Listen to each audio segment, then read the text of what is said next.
안녕하세요. 이번 시간에는 1류와 2류, 3류 개발자에 대해서 제 생각을 한번 얘기해 보도록 하겠습니다. 일단은 개발자의 1류와 2류, 3류를 얘기하기 전에 그냥 일반적으로 1류, 2류, 3류가 뭔지부터 한번 얘기를 해보죠. 일단은 1류라고 하면은 저는 트렌드 세터라고 생각을 해요. 그러니까 유행 선도자라고 볼 수가 있죠. 왜 그런 얘기를 하냐면 옛날에 이재용 회장이 이런 얘기를 한 적이 있어요. 우리는 지금까지는 패스트 팔로워였다. 빠르게 쫓아가는. 근데 이제는 갤럭시 노트 7에서 그런 얘기를 했죠. 이제는 우리가 트렌드 세터가 되겠다. 그러니까 우리 기술력을 우리가 앞서 나가서 우리 따라오게 만들겠다. 라고 얘기를 했어요. 그때부터 삼성이 정말 인류가 되겠구나 라는 생각을 했었죠. 그리고 최근에 그거에 대한 결과물로 그 갤럭시 폴드라는 제품이 나왔는데 사실 폴더블 폰 쪽에서는 가장 혁신적이라고 평가를 받고 있죠. 그로써 저는 삼성이 스마트폰 분야에서 인류가 되었다고 처음으로 생각을 하게 되었어요. 그동안에 사실 2류였다고 생각을 했어요. 왜 그러냐면 저는 인류는 볼모지에서 우리만의 많은 시행착오와 연구를 통해서 창조해낼 수 있는 그런 역량을 가진 사람들을 인류라고 생각해요. 반대로 2류는 그들이 제시한 기술적 원리나 그들이 만들어낸 제품을 보고 나름 재해석해서 재창조할 수 있는 사람들을 얘기를 해요. 뭐 대표적으로 이제 삼성이 이제 폴더블 폰에 대해서 다양한 뭐 특허들을 제시하고 앞서 가는 것 같으니 우리도 나름대로 부랴부랴 이제 나름대로 독자적인 기술로 만든 그런 뭐 LG라든지 화웨이 같은 기업들이라고 생각을 하는데 이런 기업들이 삼성이 만든 폰에 비해서는 사실 기술적으로는 조금 아쉬운 면은 있잖아요. 저는 이런 것들이 이류라고 생각해요. 어떤 큰 트렌드를 자기네들이 주도할 정도로 압도적인 기술력은 없지만 그래도 재창조 또는 나름대로 그 회사만의 노하우가 있는 곳, 하지만 퀄리티가 좀 아쉬운 곳이라고 생각을 합니다. 반대로 3류는 재창조가 없어요. 그냥 카피하는 곳들을 얘기하거든요. 그래서 그런 분야는 보통은 이제 짝퉁 같은 거 만드는 곳들을 얘기하죠. 그래서 그런 사람들을 3류라고 생각해요. 1류와 2류의 3류는 그 아이디어를 구체화하는 데 드는 노하우와 노고와 영감을 받는 시간들의 차이라고 생각을 하거든요. 그래서 어떤 이런 개발 쪽에도 이런 분야가 사실은 있어요. 굳이 삼성 얘기를 안 하더라도 패션 같은 경우로도 한 번 더 1류, 2류, 3류로 나누자면 1류라고 할 만한 브랜드들은 명품 브랜드들이에요. 그 중에서도 트렌드를 강타했던 그런 브랜드들인데 잠시만, 이거는 발렌시아가라고 하는 브랜드에서 나왔던 트리플 S라는 아마 그 신발 쪽에서 어글리 슈즈 트렌드를 주도했던 그런 시장이라고 보시면 돼요.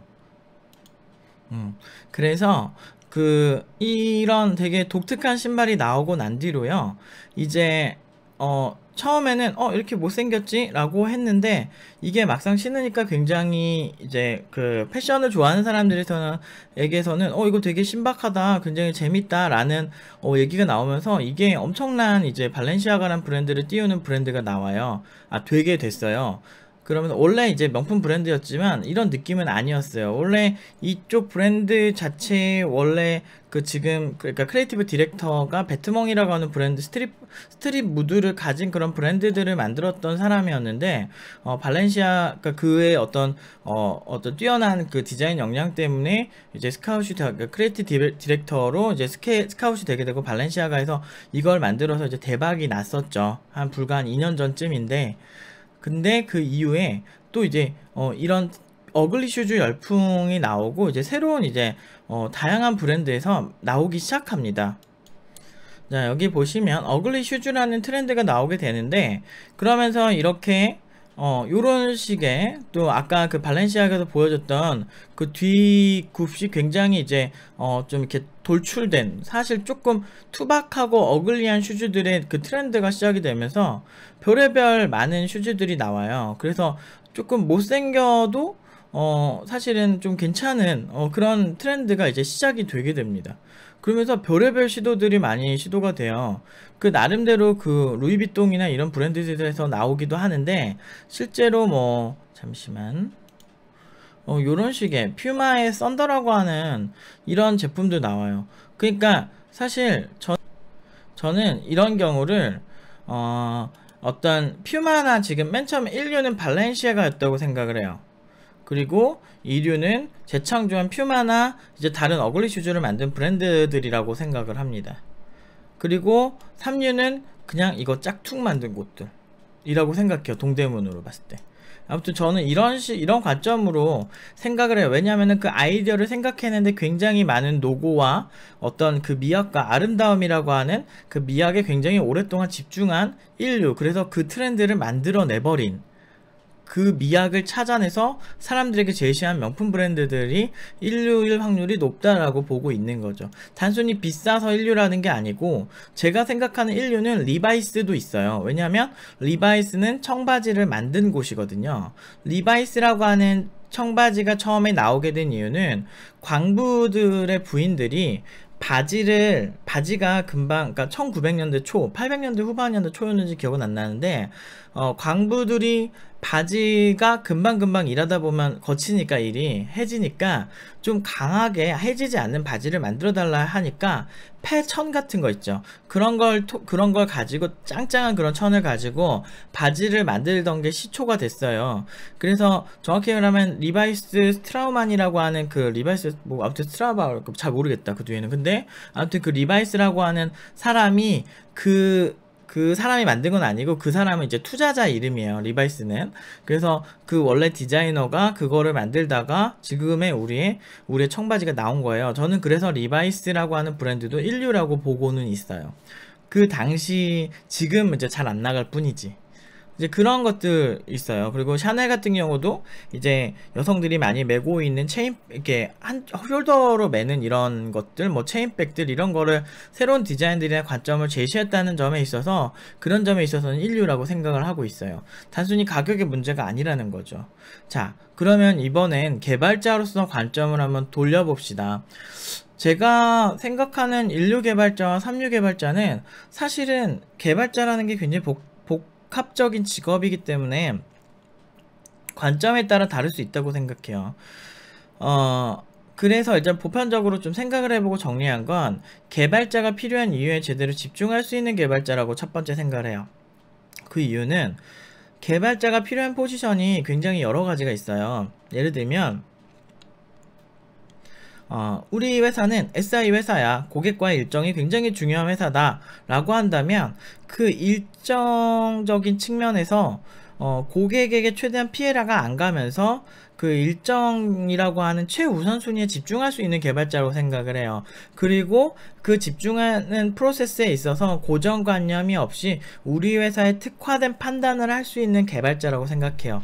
자, 여기서 핵심은 특화된 판단을 할 수 있다라는 거예요. 즉, 우리 회사에 맞는 구조적인 특징을 잡아내고 그거에 있어서 집중해서 새로운 프로세스를 만들어낼 수 있는 개발자, 즉 띵킹을 할 수 있는 개발자, 생각할 수 있는 개발자, 즉 창의력이 좋은 개발자라는 거죠. 저는 인류 개발자의 덕목은 창의력이라고 생각해요. 이 이야기는 두 번째에서도 똑같이 나와요. 두 번째로 제가 인류라고 생각하는 개발자들의 특징이 뭐냐면, 내가 하고 싶은 걸 하기보단 필요한 걸 하는 개발자라고 생각해요.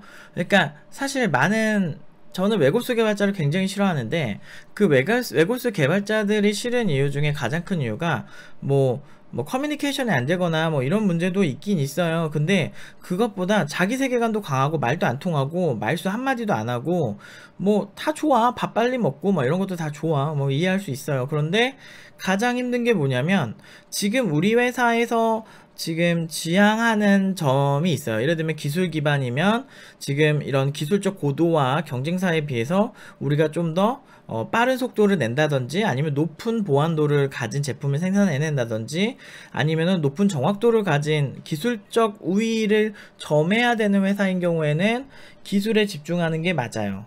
그렇지만 반대로 우리가 지금 고객과 일정을 맞춰야 되는 SI 기업 또는 어떤 서비스, 어떤 고객들과의 어떤 고객들이 원하는 일정에 정확하게 패치를 하고 가능하면 버그 확률을 줄일 수 있는 프로세스가 중요한 회사가 있거든요. 두 회사는 프로세스가 완전히 달라요. 그러니까 두 회사에 따라서 사실 내가 맞춰줄 필요성이 있다는 거죠. 왜냐? 개발자는 전문가니까요. 전문가라는 프라이드를 가진 직업이면 사실 일반인들이 우리를 맞추진 못해요. 보통은 이제 일반인이라고 하면은 개발 경험이 없는 사장이라든지 아니면은 뭐 개발 역량이 부족한 디자이너나 기획자들이라든지 그런 사람들은 사실은 그분들이 사실 모든 걸 조율하기에는 한계가 분명히 존재해요. 이 모든 거를 가장 효율적으로 기술적인 것부터 내부에서부터 외부까지 조율할 수 있게 가장 유리한 포지션은 결국에는 개발자거든요. 왜냐면 회사의 개발 스타일이라든지 내부는 사실 개발자밖에 못 알아보거든요. 그런데 문제는 이런 외골수 개발자들의 특징이 뭐냐면 자기 세계관이 너무 강해요. 그래서 내 고집과 내가 개발을 배운 내 프로세스 이런 게 너무 중요해서 때로는 빠르게 개발해야 할 때도 자기가 마음에 안 든다고 다시 프로젝트를 다 뿌개고 다시 시작한다든지 뭐 이런 게 너무 강한 사람들이 있어요. 즉 제가 말하는 인류 개발자, 즉 띵킹을 하기보다는 내가 하고 싶은 방향을 선호하는 개발자라는 거지. 근데 그게 생각을 좀 해보면 지금 과연 최선의 판단일까? 즉 최선의 판단일까는 그 외골수 개발자 분들한테 그렇게 중요하지 않아요. 제가 봤을 때 그냥 자기가 하고 싶은 걸 남의 돈 받으면서 하는 게 중요한 사람 같았어요. 근데 그런 경험이 사실 적진 않아요. 굉장히 많아요. 물론 제가 팀장이거나 모든 책임자였다면 분명히 그 사람을 해고를 했겠죠. 그렇지만 저보다 상사인데도 그런 케이스도 많이 봤기 때문에 그냥 비효율적이다. 그리고 결국에는 본인이 고생을 하죠. 그 프로젝트를 책임지기 위해서. 그런 경우가 되게 많아요. 그러니까 회사에게도 좋지도 않고 사실 모두에게도 좋지 않아요. 같은 소스를 너무나 많이 고치는 경우를 봤어요. 어떤 때는 멋있을 수 있죠. 만약에 정말 소스 한 줄 한 줄이 굉장히 중요한 프로젝트다. 아까 말한 기술 기반 스타트업이거나 어떤 뭐 기술 기반 회사다 또는 이 소스 하나가 많은 사람들에게 동시에 엄청나게 많이 공유되는 오픈소스다 라고 한다면은 그 마음이 이해가 될 것 같아요. 그 상황에 따라서. 그렇지만 지금 고객이 내일까지 이거를 빨리 수주를 해줬으면 좋겠다 라고 하는 상황인 거야. 한시가 급한 프로젝트면 사실 소스를 뜯어 고치는데 그 시간을 투자하는 건 미련한 짓이죠. 때와 장소라고 하죠. 그래서 이러한 부분에 있어서 잘 맞출 수 있는 개발자가 인류 개발자라고 생각을 해요. 일단 여기서도 필요한 건 뭐였죠? 띵킹, 사고를 해야죠. 지금 우리 회사에 필요한 건 무엇인가. 하지만 제가 본 많은 외골수 개발자들은 그런 생각하지 않아요. 그러니까 그냥 내가 하는 게 되게 중요해요. 내가 지금 내가 이 고집대로 하는 게 되게 좋아요. 고집이라는 게 합리적이면 되게 멋있는데 때와 장소를 가리지 않으면 사실은 그냥 애물단지고 피곤한 사람이 되는 거죠. 그런 개발자들이 상당히 많아요. 그런 개발자들 덕분에 사실은 개발자는 말이 안 통하고 피곤한 존재라는 이미지가 많은 기획자들과 디자이너들에게 각인되어 버렸어요. 물론 이제 기획자들이나 디자이너들도 좀 안 좋은 이미지가 어느 정도 있죠. 부분적으로 멋있는 부분도 있고. 그렇지만 저는 그게 인류 개발자 덕목일까? 사실 그들을 이해하고 그들의 상황에 대해서 생각하고 내가 해줄 수 있는 게 무엇인가, 또는 내가 그리고 아까 어쨌든 그런 걸 떠나서 내가 지금 내부를 정확하게 볼 수 있는 사람은 개발자들밖에 없잖아요. 사실 디자이너도 겉을 보는 거고 기획자도 겉을 보는 거고 대부분의 일반인들은 겉을 봐요, 앱에. 근데 우리는 어플리케이션의 내부를 보고 내부를 설계할 줄 아는 사람들이거든요. 그런데 그렇게 되면 이런 띵킹하는 능력이 굉장히 중요한 이유가 생각을 해서 그 내부에 어떻게 채워 넣을 것인가를 고민해야 되거든요. 근데 외골수 개발자들이 이런 설계에 굉장히 약한 경향이 있어요. 왜냐? 띵킹하는 것보다는 자기가 해온 과정을 더 중요시하게 생각하는 경향이 있어요. 그래서 굉장히 힘들죠. 3번, 기존에 없던 것을 창조하는 개발자라고 생각해요. 이 경우에는 이제 오픈소스 오픈소스 프로젝트나 이제 새로운 기술을 제시하는 개발자들에 해당하는 건데, 기술 기반 스타트업에도 해당을 해요. 기술이 남들보다 우위에 있는 기술을 제시해서 그걸 통해서 수익을 창출하는 기업들을 얘기하는 거죠. 근데 왜 이게 인류인가? 일단은 기존에 참고할 만한 게 많지가 않아요. 논문을 찾아봐도 여러분들은 막 논문을 쓰면 다 굉장하다고 생각할 수 있는데 논문이 다 훌륭하진 않아요. 그래서 각 논문 보던 저거는 왜 썼어? 저거는 쓸모가 없는데, 논문을 읽다 보면 그런 논문들이 상당히 많아요. 그리고 한국의 어떤 논문들은 유명한 대학인데 외국에 있는 어떤 포스팅 하나를 그냥 위에서부터 그냥 똑같이 따라해서 올린 경우도 진짜 많이 봤어요. 제가 보안 관련해서 논문들을 볼 때. 그래서 이거는 좀 아니다 라고 하는 사람들이 생각보다 굉장히 많아요. 그런 걸 보면서 왜 이런 현상이 있을까? 기존에 없는 좀 혁신적인 무언가를 하는 건 굉장히 힘들어요.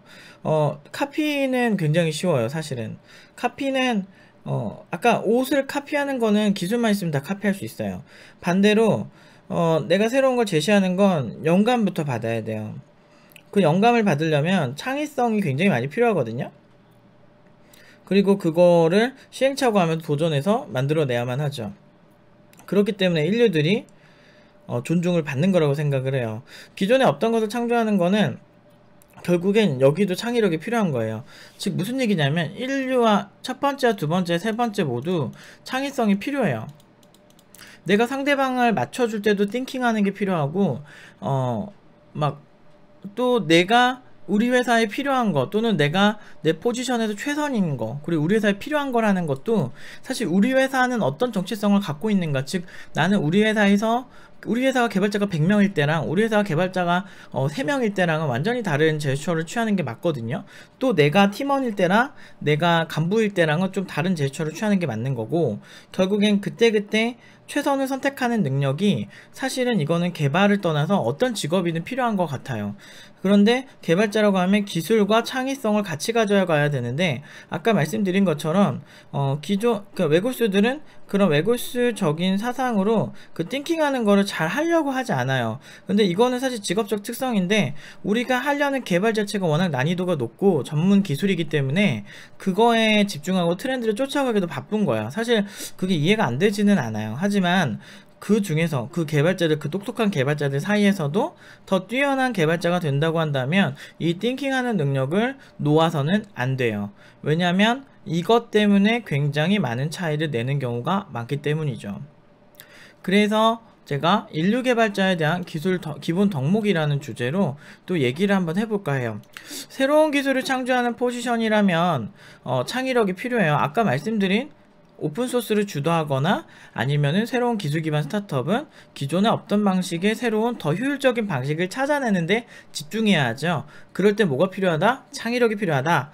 생산성이 극대화되는, 아까 말한 일정이 급한 곳, 또는 이런 일정이 오히려 생산성이 어떤 생산성이 경쟁력이 되는 그런 분야에서는 생산력이 필요해요. 즉 창의성과 생산력, 즉 그것보다 더 중요한 건 우리 회사가 창의력이 더 필요한 기업인가 아니면 생산력이 더 필요한 기업인가 생각하는 능력이 필요하다는 거죠. 여러분들은 창의력을 굉장히 어렵게 생각할 것 같아서 창의력에 대해서만 조금 더 얘기를 하자면, 팀노바에서 사실 굉장히 많이 가장 중요하게 생각하는 건 사실 기술이 아니에요.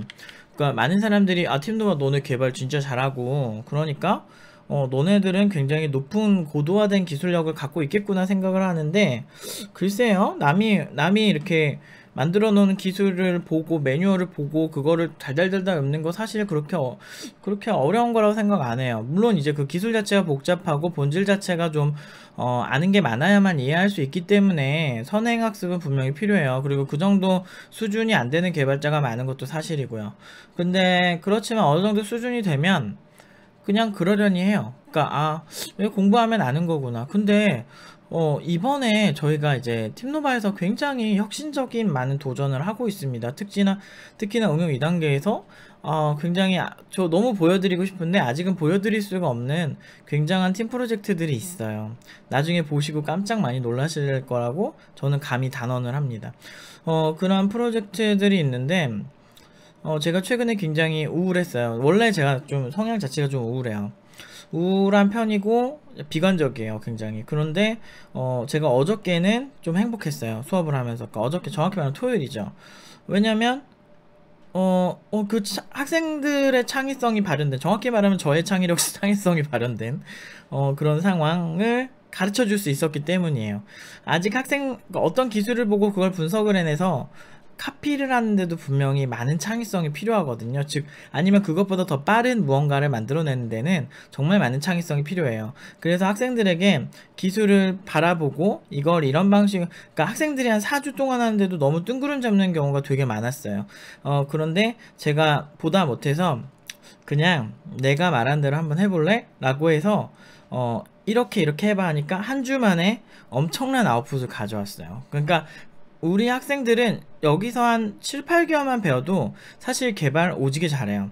그리고 제가 주문하는 거, 만드는 거 그렇게 어렵게 하지도 않아요. 심지어 무슨 어설픈 무슨 그냥 어디서 우리 학생들에 대해서, 팀노바 학생들에 대해서 굉장히 오해하는 게 오픈소스 덕지덕지 붙여넣어 뭐 이렇게 한다고 생각하는데 그렇지 않은 것까지 너무 잘해요. 심지어 자체 기술로 새롭게 만들어야 되는 어떤 그런 것들까지도 요즘은 너무너무 잘해요. 근데 문제가 뭔지 아세요?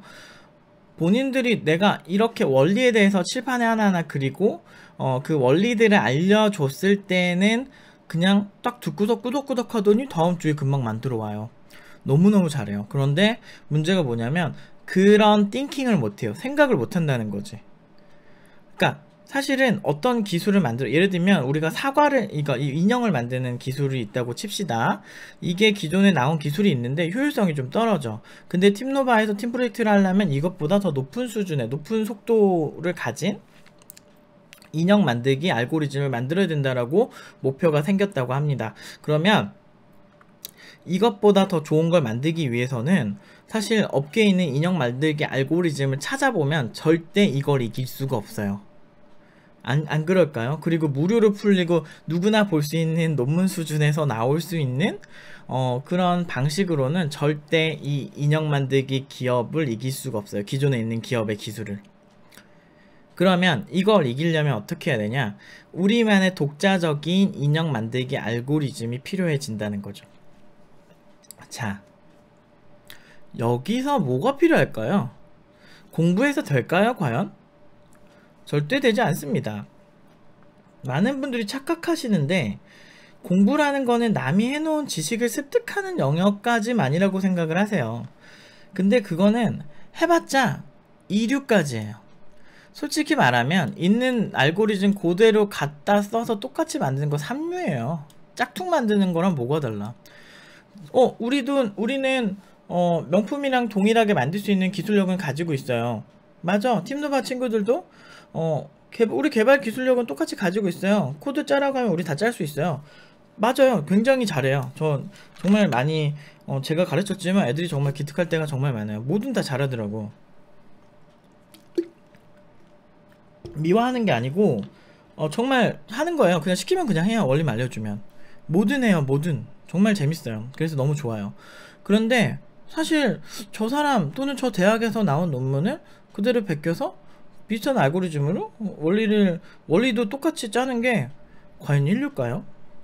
특히나 물론 예팀노바 팀 프로젝트에서 여러가지 창업 과제들이에요. 정확히 말하면 팀 프로젝트로 창업을 굉장히 여러 친구들이 하고 있는데 그 중에서 상당수 부분은 기술 기반이야. 기존에 없던 거. 지금 경쟁 상대는 네이버, 다음, 구글 그들이 가진 원천 기술을 뛰어넘는 기술을 만들려고 도전을 하고 있어요. 그리고 중국에서 지금 가장 핫한 어떤 그런 어플리케이션, 뭔지는 말씀 못 드려요. 그런 기업, 인공지능 기업을 뛰어넘으려고 우리는 더 많은 연구를 하고 있죠. 정말 재밌는데 문제는 그들도 충분히 검토했을 만한 알고리즘이나 검토했을 만한 원리로는 절대로 그들을 이길 수가 없어요. 그래서 기존에 있는 상식으로는 3류밖에 될 수 없다는 거예요. 기술 기반 스타트업이라면. 그래서 논문을 검토해서 변형을 해봐라. 그래도 사실상 2류밖에 안 됩니다. 그럼 어떻게 해야 될까? 1류가 돼야만 해요. 그래서 제가 제안한 건 뭐였냐면 인형에 대해서 공부를 하라 라고 얘기했어요. 실제로 인형 만들기 알고리즘이 있는 게 아니고, 그러니까 그냥 이렇게 뭐 그거를 그냥 비유해서 얘기하는 거예요. 인형에 대한 본질, 그리고 인형이라는 게 어떻게 재단이 돼야 되고 어떤 방식으로 입체적으로 만들고 안에 있는 재료들은 뭐가 있는지 오히려 일상적인 부분에서 원리에 집중하라. 그리고 이것에 영감을 받을 수 있는 많은 집중할 수 있는 시간들을 만들어라 라고 주문을 했습니다. 의외죠. 많은 사람들이 그렇게 생각해요. 개발은 기술 아닌가요? 라고 생각을 하는데 저는 절대 기술만으로 개발, 특히나 인류를 얘기할 수 없다고 생각해요. 여러분들, 개발 기술만으로 인류가 될 수 없다는 이유는 얼굴인식 알고리즘만으로도 충분히 알 수가 있어요. 얼굴인식 알고리즘은요, 사람의 얼굴에 집중을 해서 나온 알고리즘이에요. 최초의 얼굴인식 알고리즘은 사람의 눈에 집중했어요. 그런데 사람이 눈을 깜빡거리죠. 그래서 눈을 깜빡거리기 때문에 눈을 감은 상태로는 얼굴을 인식할 수 없다는 면에서 한계에 부딪혔습니다. 그래서 이목구비를 찾는 데 집중을 하죠. 그리고 그 얼굴이 눈을 뜨든 안 뜨든 항상 캐치할 수 있는 부분에 집중을 해서 더 나은 얼굴인식 알고리즘이 나오게 돼요. 근데 그것보다 더 높은 수준의 얼굴인식 알고리즘이 페이스닷컴이라고 하는 기업에 이제 있었고, 그래서 웬만한 얼굴을 90% 이상 인지할 수 있는 알고리즘 때문에 사실 조 단위로 페이스북한테 팔렸죠. 그러니까 사실 오히려 얼굴의 특징, 사람의 얼굴이란 무엇인가, 이런 거에 집중하려면 사실 얼굴에 대해서 굉장히 잘 알아야 돼요. 이건 단순히 기술적이라고 볼 수는 없죠. 오히려 얼굴 전문가가 있어야 되는 거 아닐까? 이거는 구글에서도 마찬가지예요. 구글은요, 어떤 과제가 있으면 그 과제에 대한 기술 전문가만 있는 게 아니고, 기술 전문가부터, 예를 들어서 구글이 벌룬 프로젝트를 할 때, 그러니까 저예산 국가에 무료 인터넷을 보급하는 그 상층권 이상의 구름이 있는 곳 있죠. 구름이 있는 것보다 더 높은 곳에 이런 벌룬이나 이런 이렇게 드론 같은 걸 띄워서 인터넷을 공급을 해서 그걸 통해서 이제 모든 트래픽을 무료로 제공하는 대신에 뭐 광고를 하고 뭐 돈을 벌려고 하는 그런 프로젝트들이 페이스북이랑 구글이랑 테슬라에서 다양한 방식으로 시도가 되었죠. 물론 페이스북은 그거를 이제 지금 하다가 멈췄다고 하는데, 어쨌든 구글은 그거에 대해서 멈췄는지 잘 모르겠어요. 그런데 그거에 관련된 이제 프로젝트 매니저가 쓴 책을 보면 이런 얘기를 해요. 구글은 이런 벌룬 프로젝트, 그러니까 상층권 이상에서 몇 달 이상 또는 1년 이상 버틸 수 있는 짱짱한 고무로 만든 그런 벌룬을 띄우려면 각 전문가, 최고의 권위자라고 할 수 있는 전문가들을 정말 비싼 돈을 주고 섭외를 합니다. 그래서 화학 전문가 또는 풍선 전문가 또는 열기구 전문가들을 정말 최고의 전문가들을 섭외를 해서 프로젝트를 줘요. 거기에 개발자나 이런 전자공학 전문가들까지 많이 함께 하겠죠. 그래서 그들에게 프로젝트를 시킵니다. 근데 사실 골 때린 게, 그들이 각 분야의 전문가지만 이거에 다 합쳐져야 되는 기술이기 때문에 정말 많은 시도를 해야 돼요. 그래서 굉장히 많은 실험과 굉장히 소위 뻘짓이라고 하죠. 그런 시간을 최고의 전문가들이 해내요. 그래서 매해마다 기술이 발전합니다. 이런 식으로 많이 기술의 발전에는 사실 많은 뻘짓과 많은 영감, 그리고 전혀 어떻게 보면은 개발적이다 또는 기술적이지 않은 분야의 전문가들이 필요할 때가 분명히 존재해요. 왜냐? 창의성이 필요하기 때문이죠. 그 아이디어, 그러니까 일상 기술만 있으면 얼굴인식이 막 되고 이런 게 아니에요. 인간의 얼굴에 대해서 알아야만 그거를 디지털화된 세상에서 어떻게 인지할 건지가 정해지는 거죠. 그 특징점을 디지털화 시키는 게 우리의 역할인 거지, 그런 게 전혀 없이 그냥 남이 알고리즘 어떻게 짜주세요 해서 그냥 옮기는 직업이 아니라는 거죠. 그렇기 때문에 결국에는 띵킹을 해야 되는 거예요. 머릿속에 생각을 해야 된다고. 그래서 저는 알고리즘 공부 같은 게 굉장히 위험하다고 생각하는 게, 알고리즘 풀이하는 그런 문제 풀이에 위험하다고 생각하는 게, 오히려 수학 문제만 오래 풀다 보면요, 내가 수학을 바라보는 관점이 굳어져 버려요. 근데 대기업들이 그런 전형을 좋아한다고 해서 너무 똑똑한 친구들이 그거에 굳어지는 게 저는 제가 올해 25년 해온 사람으로서 너무 안타까운 거예요. 그 포지션이 대기업에서 선택하는 거는 사실은 엄청나게 큰 범주 내에서 많은 친구들을 선별해낼 때 우선순위를 둬서 이 점수 일정 수준 이상에서 커트라인에서 잘라내는 게 사실은 대기업 입장에서 굉장히 편하거든요. 만약 그게 절대적이었다면 팀노바의 많은 친구들이 저희는 코딩 테스트 절대 준비 안 해요. 특히나 코딩 문제풀이는 절대 안 해요. 그 알고리즘 문제풀이는 제가 이런 창의성이라는 측면에서 한계를 만드는 거라고 생각하거든요. 어쨌든 대기업이 하기 때문에 많은 중소기업이 따라하기도 하고, 그게 절대적이었다면 왜 팀노바 졸업생들은 굉장히 높은 수준의 연봉으로, 그것도 스펙도 안 좋은 친구들이 갈 수 있었을까요? 그거는 중소기업과 스타트업과 각 기업들마다 그 좀 성향이 굉장히 다르기 때문인 거예요. 작은 기업들은 굳이 코딩 테스트, 특히나 알고리즘 문제풀이를 시키지 않아도 이제 한 명 한 명 볼 수 있는 여력이 좀 됩니다. 동시에 많이 뽑지 않거든요. 그렇기 때문에 그런 방식을 취하지 않아도 뛰어난 개발자들을 검증하고 관찰할 수 있는 충분한 시간들이 있어요. 사실 그리고 이제 중소기업은 인력이 많지 않기 때문에 한 명 한 명이 우리가 바로 실무에 투입할 수 있는 기술을 가지고 있는 경우를 좋아할 수 있어요. 즉 여기 생산력이라고 하는 부분에서 공감대가 형성이 된 거죠.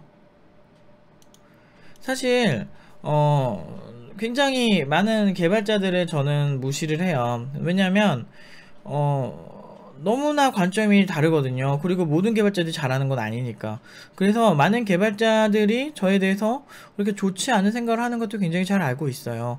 그렇지만 저는 업계 전문가로서 분명히 해야 할 얘기는 해야 한다고 생각했어요. 그래서 많이 욕먹을 것도 알고 다 얘기를 했죠. 근데 이런 거는 그래서 코딩 테스트의 알고리즘에 대해서도 비판할 거 비판하고 좀 부족한 어떤 프로세스에 대해서는 늘 비판을 해왔습니다. 이것도 똑같은 거예요. 우리가 알고리즘 문제를 보든 아니면은 자료 구조를 몇 개를 더 많이 봐서 외우든 사실 그게 중요할까요, 여러분들? 내가 가진 언어가 우월하다 그렇지 않다 하는 게 중요할까요? 저는 그런 논쟁을 하는 것들이 크게 의미가 있을까? 라는 생각을 굉장히 많이 해요. 왜냐면 저한테도 굉장히 많이 물어보는 질문 중 하나니까요. 근데 많은 학생들이 정말 안타까운 건, 뭐 제가 끼키야 뭐 이렇게 구독자가 많은 사람도 아니고 뭐 전문 유튜버도 아니라서 제 말을 몇 명이나 귀담아 들어줄지는 모르겠지만 실제 어떤 개발사에 있어서 저는 개발 역사도 많이 공부를 하는 편인데 사실 우리가 많이 존경하는 데니스 리치라든지 어떤 뭐 존 카맥 같은 위대한 프로그래머라든지 제가 개인적으로 정말 잘 써온 네티라는 걸 개발하신 이승 씨라든지 어떤 대부분 많은 사람들이 되게 좋아하는 그런 프레임워크 엔진엑스라든지 또는 뭐 스프링 프레임워크를 만든 그런 분들이라든지 다들 일상의 문제에 부딪혔을 때 그거를 창조적으로 재해석해서 영감을 받아서 해결한 케이스가 대부분이었어요. 존 카맥은 3차원 게임을 만드는데 초석이 될 수 있는 3차원 게임 엔진, 약간 둠이라고 하는 지금의 우리가 재밌게 하는 3차원 게임의 가능성을 연 사람이고요. 그리고 네티 같은 경우도 기존에 있던 이벤트 드라이븐 방식을 좀 더 효율적으로 개선해서 실시간으로 트래픽이 많이 몰리는 거를 좀 더 효율적으로 관리하는 그런 프레임워크를 제시했어요. 그러니까 기존에 없는 거였다는 거죠. 그리고 뭐 윈도우즈도 마찬가지죠. 윈도우즈도 기존에 비해서 더 효율적인 GUI, 그래픽 유저 인터페이스를 창조한 그런 운영체제고, 마인크래프트 같은 경우도 좀 더 유연하게 많은 사람들이 원하는 세계를 창조할 수 있는 그런 게임을 만든 케이스고, 굉장히 높은 자유도를 가진.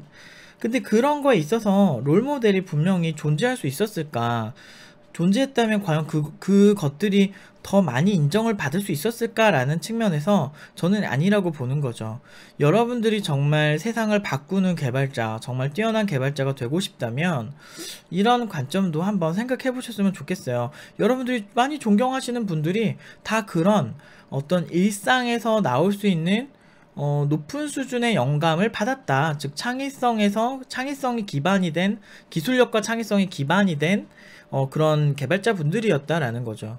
제가 창업 지원 같은 데 가면 싸이월드를 만드신 분이 오셔서 특강을 하는 걸 본 적이 있어요. 한 2번 뵀거든요. 두 곳에 오셨더라고. 그래가지고 2번 뵀었는데 제가 그 중에서 가장 높게 굉장히 저한테 도움이 됐다라고 생각했던 내용이 뭐였냐면 싸이월드라는 서비스가 사실 유사 서비스가 없었어요. 그래서 한국에서 관계와 관계를 엮어주는 소셜 네트워크 서비스는 싸이월드가 최초였고 전 세계적으로 최초였거든요. 그 이후에 미국에서 마이스페이스라는 게 나와서 싸이월드랑 좀 유사한 서비스로 나오긴 했지만 그래도 전 세계로 봤을 때 그게 첫 번째였어요. 근데 그걸 만드실 때 그분은 어디서 영감을 받으셨을까요? 그게 제일 궁금했어요.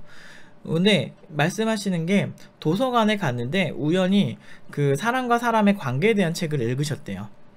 그러면서 그 관계란 어떤 것인가, 사람에게 있어서 관계란 게 굉장히 중요하다. 그러면서 우연히 도서관에서 본 책에서 그 영감을 얻으셔서 싸이월드 만드신 거예요. 지금은 SNS로 서로 소통하고 연결되어 있는 초연결 사회가 되었죠. 그러니까 전개하는 방식이 다를 뿐이지 트위터나 인스타그램이나 또 굉장히 다양한 서비스죠. 페이스북 이런 것도 결국에는 서로 팔로우하고 서로 연결되는 사회가 돼버린 거죠. 결국에는 그때 싸이월드 창업자분이 보신 그런 어떤 작은 영감, 그리고 그거를 어떤 방식으로 전개했으면 사람들이 좋아할까라고 생각하는 그런 생각들, 띵킹하는 능력, 이런 것들이 결국엔 인류를 만들었다는 거죠. 사실 제가 인류 개발자라고 얘기는 하지만 물론 기술 관점에서 창의성을 얘기한 거지만 사실 이거를 조금 폭넓게 본다면 굳이 개발자만의 문제는 아니에요. 이거는 디자인적인 측면도 그렇고 디자이너도 아무 생각 없이 그냥 카피하는 개발자 되게 많아요, 사실. 근데 자기 스타일 딱 있고 주관 뚜렷하게 디자인 해내시는 분들도 있어요. 그런 분들은 정말 멋있죠. 물론 그런 디자인이 멋이 없으면 이류죠. 그렇지만 인류들은 정말 멋있게 해내죠. 그래서 인류가 힘든 것 같아요. 노력과 시간과 많은 것들을 들여서 사람들을 감동시켜야 하니까. 개발자들도 충분히 그럴 수 있고요. 지금 개발 업계에서 존경받는 게 많은 개발자들이 그런 개발자들입니다. 여러분들이 뭘 지향하시느냐에 따라서 여러분들이 1류가 될 수 있고 2류가 있고 3류가 될 수 있어요.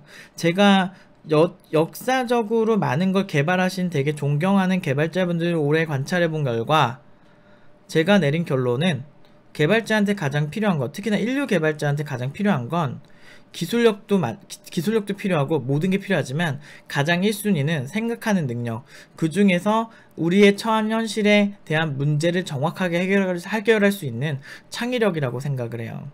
자, 그럼 창의력을 늘리려면 어떻게 해야 될까요? 일단 어떤 거에 최선이 무엇인지 생각하는 능력을 기르셔야 돼요.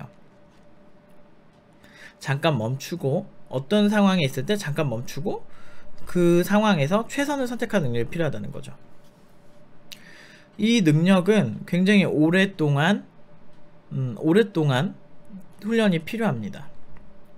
그래서 저는 그렇게 해서 창의력 훈련한다 이것보다도 제일 강조하고 싶은 건 개발은 그렇게 기술적이기만 하지 않다라고 얘기해요. 저는 학생들한테 개발은 어떤 생각을 표현하는 하나의 도구다.